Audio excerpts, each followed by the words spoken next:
The December wind in Manhattan wasn't just cold, it was a blade of ice cutting through the thin fabric of Elias's canvas jacket, finding every crevice in his weather-beaten skin.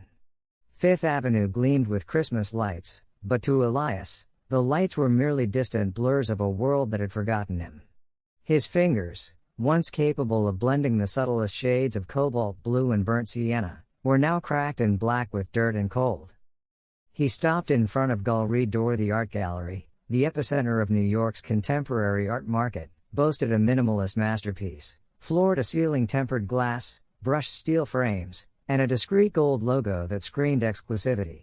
Inside, the air was kept at exactly 21 degrees Celsius to preserve the canvases and ensure the comfort of the elite.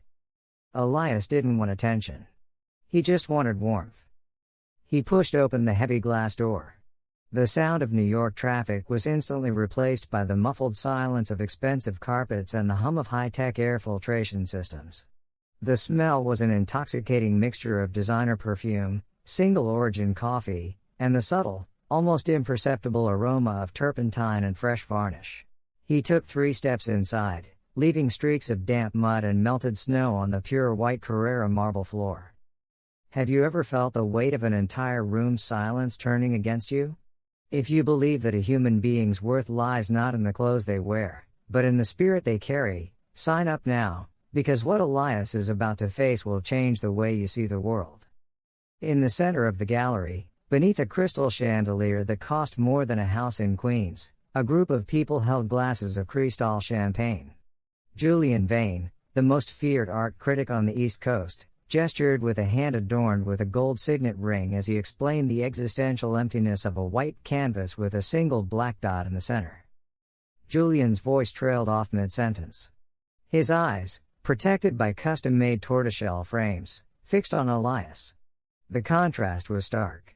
On one side, men in $3,000 suits and women in Italian silks. On the other, a man whose beard was a tangled mess of ashes, wearing layers of donated clothes that smelled of wood smoke and isolation. Security? Julian's voice wasn't loud, but it cut through the air like a whip. Marcus Thornton, the gallery owner, a man whose smile was as artificial as the works he sold, approached quickly. He didn't walk, he glided, trying to contain the leak of reality that Elias represented. "Sir," Marcus said, the word slipping from his mouth with a biting sarcasm. "I believe you've mistaken our entrance for the rescue mission shelter. It's 10 blocks south. This is private space." Elias didn't lower his gaze. I saw the exhibition from afar. The light on the background colors. I wanted to see it up close." His voice was hoarse, like sandpaper, unaccustomed to long conversations. Julian Vane let out a short, dry laugh. "He wants to see the light and the colors." How touching. The rustic trying to appreciate the refined. He stepped forward, invading Elias's personal space with the confidence of someone who owns the sidewalk. "Tell me, my good man, do you know what this is before you? This is a light the value of this single screen could buy all the garbage dumps where you and your people are hiding." An elegant woman beside Julian, clutching her Hermes bag to her body as if the smell of Elias's poverty could contaminate the leather, whispered loudly enough to be heard, "Why do they let these people in? It ruins the aesthetic experience. The air feels heavy now." "I'm not stealing anything," Elias said calmly. His eyes moved to the screen behind Marcus. "But this light, it's poorly lit. The angle of the halogen light is flattening the texture of the brushstrokes in the lower left. The artist intended for the viewer to see the relief of the paint, not a flat reflection." The silence that followed was absolute. Julian Vane raised an eyebrow, looking at Marcus with a mocking smile. "Oh, look at that. The gutter philosopher has technical opinions," exclaimed Julian, turning to the other guests. He watched a few YouTube videos while stealing Starbucks Wi-Fi and now he thinks he can lecture the curator of the Galerie d'Or. "Get out. Now," Marcus hissed. His fingers tightened around Elias's arm. "You're making a mess. You're bothering my real clients. If I have to call the police, you'll spend the night in a hot cell, which I suppose was your plan from the start, but not at the expense of my reputation." I have the right to be here if the gallery is open to the public during business hours, Elias replied, his voice gaining a firmness that surprised everyone. And I'm not begging. I'm observing. Julian Vane approached again, now with a cruel glint in his eyes. He saw an opportunity for cheap entertainment for his wealthy friends. Marcus, wait. Let's give our expert a chance. Since he knows so much about light and texture, maybe he can tell us who the artist is of that work over there in the VIP room. The one that no one has been able to identify yet. He pointed to a small screen, protected by a special glass, that seemed to glow with its own internal light. It was an explosion of chaotic colors that, if looked at long enough, formed the face of a crying child. If you guess the artist's name and explain the technique used, said Julian, a wicked grin playing on his lips, I'll personally buy you $100 dinner at any restaurant of your choice. But if you're wrong, which is a sure thing, you'll walk out of here, cross the street, and throw yourself into that ice fountain out there as penance for offending us with your presence. What do you say? The crowd of wealthy people began to laugh. Cell phones were pulled out. Elias's humiliation was about to become the story of the night for Manhattan's social circle. Elias looked at the canvas in the background. His eyes filled with a pain that no one there could understand. That canvas was his soul. That canvas was the last thing he had painted before the world collapsed around him. Here's the deal, said Elias, his voice now sounding like thunder before a storm. I don't want your dinner. If I identify the painting, you, Mr. Vane, will have to kneel on this marble floor and apologize not to me, but to every person you've ever belittled to inflate your own ego. And Mr. Thornton will have to let me use this space for an hour. Alone. With brushes and paints. Marcus laughed, a laugh full of disdain. He thinks he's Picasso. Travis, Blake, come here. Two burly security guards emerged from the shadows. Keep an eye on him. Let's let the beggar play Critic. This will be the topic of conversation at dinner at La Bernardine. Elias walked toward the VIP room, each step leaving a trail of mud, but his spine was straighter than anyone else's there. He stopped before the screen. The world around him disappeared. He no longer heard Julian's laughter, nor the clicking of the cameras. He saw only the layers of paint, the place where his tears had fallen onto the still wet oil 10 years before. This painting, Elias began, and the tone of his voice made Marcus's heart skip a beat, has no name. But whoever painted it called it Aurora's last breath. The silence in the gallery door was now of a different nature. It was no longer the silence of contempt, but the silence of perplexity. Julian Vane stepped forward, adjusting his glasses. He had never heard that title before. No one had. That work had been acquired at an obscure auction in Europe, listed only as Study of Chaos No. 4. Aurora's last breath? Julian repeated, his voice thick with venom. A poetic name for someone who probably sleeps on wet newspapers. But anyone can invent names. You said you'd explain the technique. Go ahead, enlighten us with your gutter wisdom. Elias didn't move. He didn't look at Julian, his eyes were fixed on the texture of the paint, as if he could read the artist's fingerprints through the varnish. The technique is not merely expressionistic, Elias began, his voice now deep, technical, devoid of any hesitation. The artist used an egg tempera base mixed with genuine lapis lazuli powder, something not seen for decades due to the cost. But notice the crackling in the lower right corner. He pointed a trembling but precise finger at a small crack in the paint. This is not degradation due to time. It is the result of a forced drying technique using direct heat from a kerosene lamp. The artist was in a hurry. He was painting in a cold attic, without electricity, trying to finish the work before daylight ran out. Or before his courage ran out. Marcus Thornton, the gallery owner, felt a cold sweat break out on the back of his neck. He knew, from confidential authenticity reports that had cost fortunes, that the chemical composition of that paint was, in fact, anachronistic and extremely expensive. But how could a beggar know about lapis lazuli powder? And the brushstrokes, Elias continued, drawing so close that Marcus feared he would touch the canvas. They weren't made with sable brushes. They were made with fingers and a cheap metal kitchen spatula. If you look at it under ultraviolet light, you'll see that the background layer contains traces of human ashes. The artist mixed his own daughter's ashes into the paint. He wasn't painting a picture, he was building a tomb. A jolt of shock washed over the guests. Julian Vane let out a nervous laugh, looking around for support. Human ashes? A kitchen spatula? This is pure delusion. You're trying to turn a luxury item into a horror story to impress us.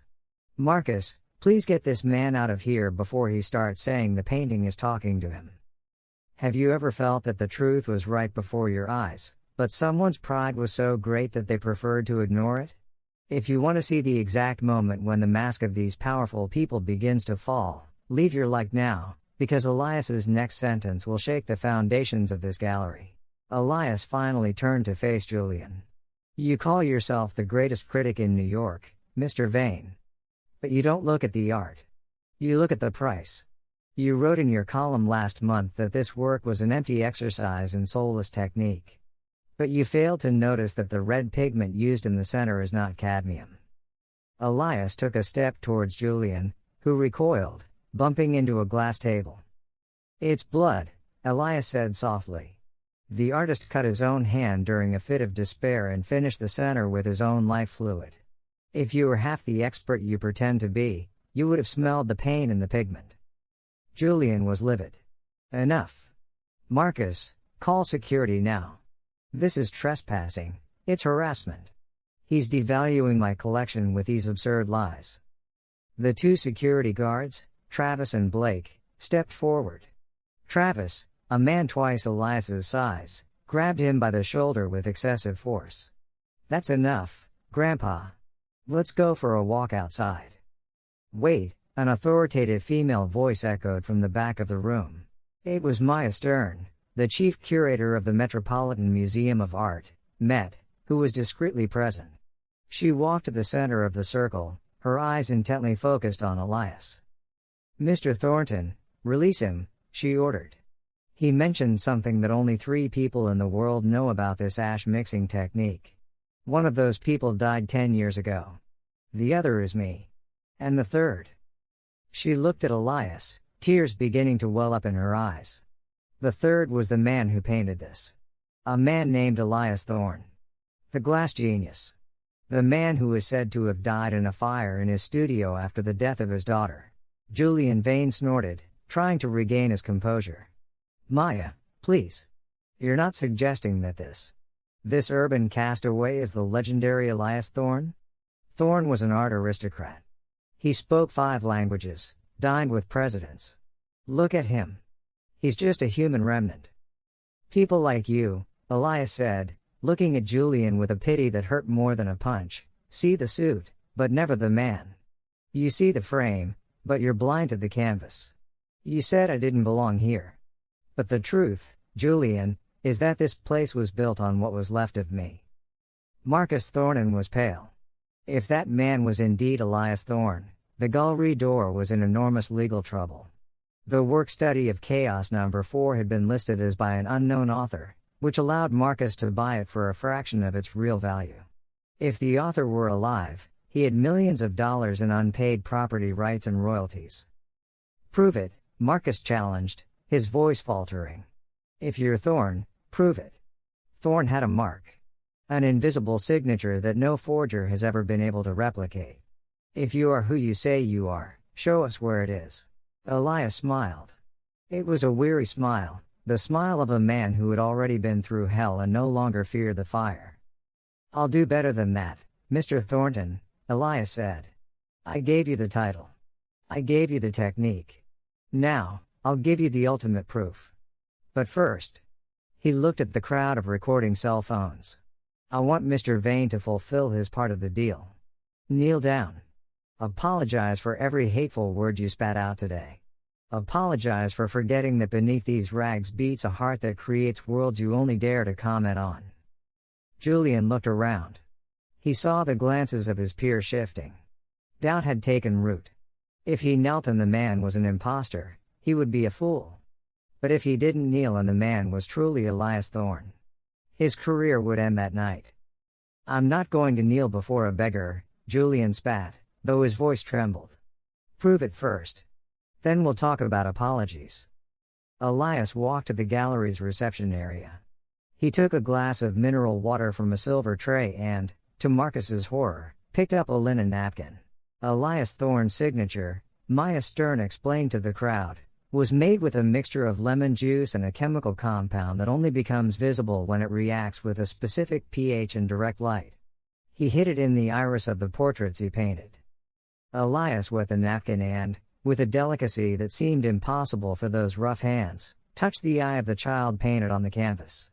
Then, he took the Zippo lighter he carried in his pocket, his only valuable possession, and quickly passed the flame behind the glass, warming the air.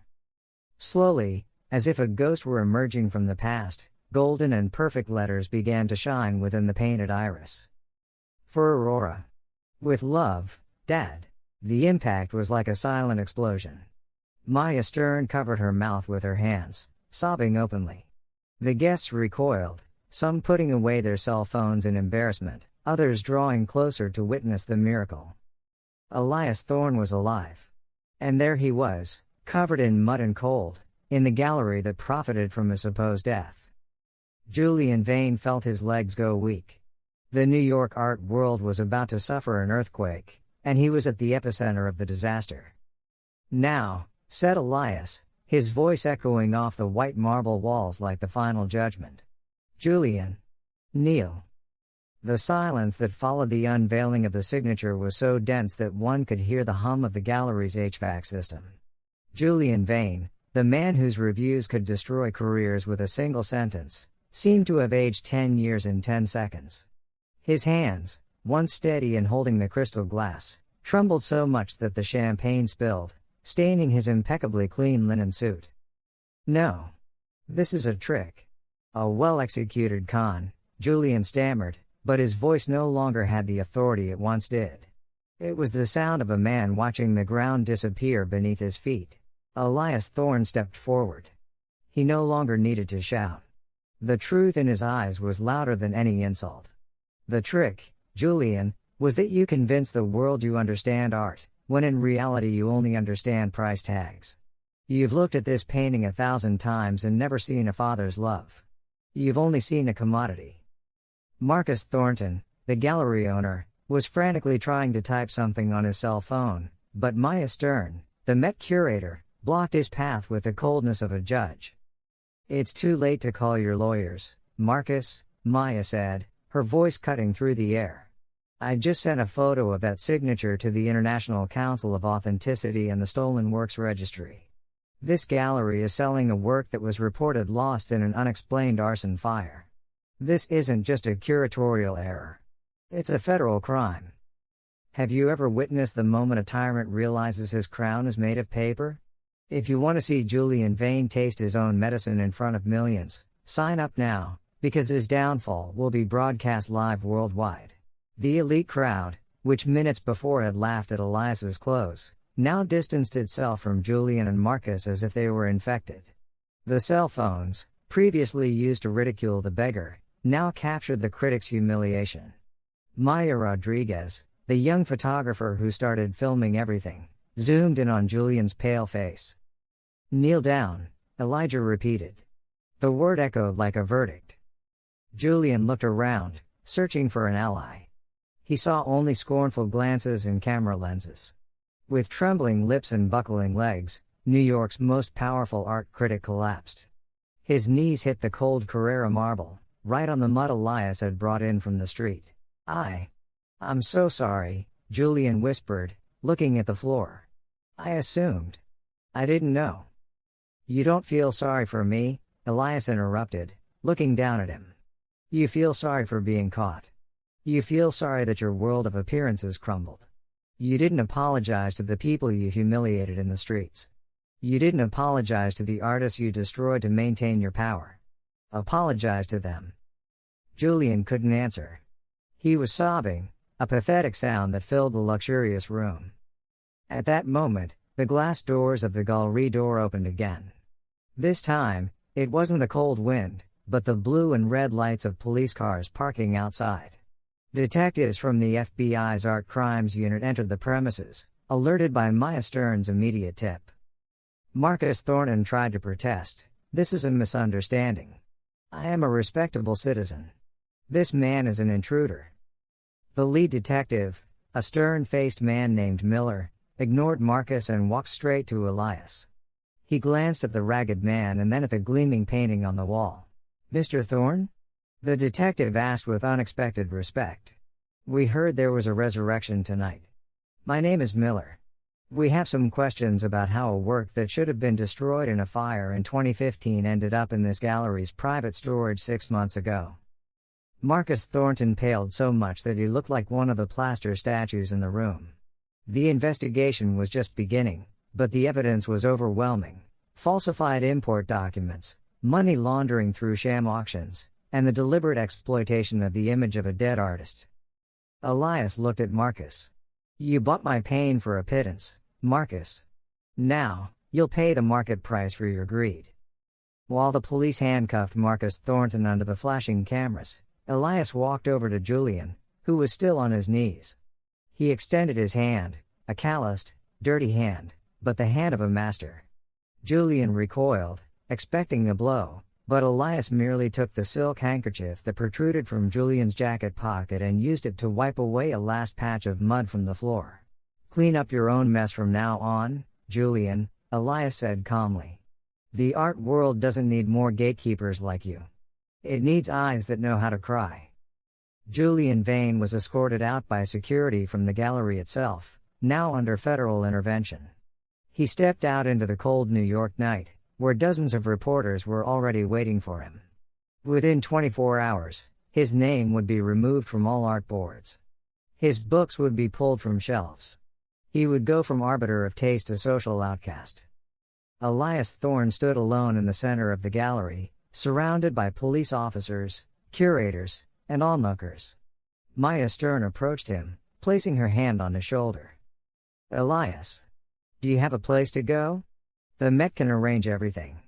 Security, a hotel, medical assistance." Elias looked out the glass windows, where the snow continued to fall on Manhattan. For 10 years, he had lived in the shadows, hiding from a world he thought hated him. But that night, he realized that art didn't belong to the Julian Vanes or the Marcus Thorntons of this world. It belonged to those who suffer, those who fight, and those who survive. "I have a place, Maya," he said, a glint of determination returning to his eyes. "But it's not in a luxury hotel. It's in a studio. I have 10 years of darkness to put on screen. And this time, I'm going to make sure everyone sees the light." The gallery door, once a symbol of unattainable status, became, overnight, the scene of a federal crime. While Elias Thorne was being escorted to safety by Maya Stern, the Department of Justice and the FBI sealed the glass doors. The image of Julian Vane, the emperor of criticism, kneeling before a man he had called trash, became the most shared image of the year. Have you ever seen someone's life dismantled piece by piece in less than a week? If you believe that justice may be delayed, but it never fails when the truth comes out, subscribe, because what happened to Julian and Marcus goes beyond any courtroom. The ensuing legal process was dubbed by the press as the trial of the soul. Marcus Thornton faced not only charges of receiving stolen artwork, the investigation revealed a decades-long money laundering scheme where he bribed critics to inflate the price of works by deceased or missing artists, such as Elias. Julian Vane, in turn, saw his paper empire burn. Within 48 hours, the newspaper The New York Times, he rescinded his contract. The publisher that was to publish his biography canceled the launch and demanded the return of a $2 million advance. But the worst blow was the social one. The man who lived off gala dinners and exclusive invitations discovered that his phone had become deserted. Nobody wanted to be associated with the man who publicly humiliated an honorary art medalist, because it was discovered, during the process, that Elias Thorne had also been a great philanthropist before his downfall. In court, Marcus Thornton attempted one last desperate defense. His lawyer, a Wall Street shark, argued that Marcus had saved Elias Thorne's work from a fire and that storing it in the gallery was a form of preservation. Elias Thorne entered the courtroom wearing a simple but elegant suit, his beard trimmed and his eyes gleaming with a clarity that startled his opponents. He no longer looked like a ghost from the streets, he was the personification of regained dignity. "You didn't save my work, Marcus," Elias said from the witness stand, his voice now clear and powerful. "You kidnapped it. You profited from my supposed death while I froze to death a few meters from your door. You don't love art. You love the power that the money from art gives you. But power without ethics is just a form of spiritual bankruptcy." The verdict was merciless. Elias looked out the glass windows, where the snow continued to fall on Manhattan. For 10 years, he had lived in the shadows, hiding from a world he thought hated him. But that night, he realized that art didn't belong to the Julian Vanes or the Marcus Thorntons of this world. It belonged to those who suffer, those who fight, and those who survive. "I have a place, Maya," he said, a glint of determination returning to his eyes. "But it's not in a luxury hotel. It's in a studio. I have 10 years of darkness to put on screen. And this time, I'm going to make sure everyone sees the light." The gallery door, once a symbol of unattainable status, became, overnight, the scene of a federal crime. While Elias Thorne was being escorted to safety by Maya Stern, the Department of Justice and the FBI sealed the glass doors. The image of Julian Vane, the emperor of criticism, kneeling before a man he had called trash, became the most shared image of the year. Have you ever seen someone's life dismantled piece by piece in less than a week? If you believe that justice may be delayed, but it never fails when the truth comes out, subscribe, because what happened to Julian and Marcus goes beyond any courtroom. The ensuing legal process was dubbed by the press as the trial of the soul. Marcus Thornton faced not only charges of receiving stolen artwork, the investigation revealed a decades-long money laundering scheme where he bribed critics to inflate the price of works by deceased or missing artists, such as Elias.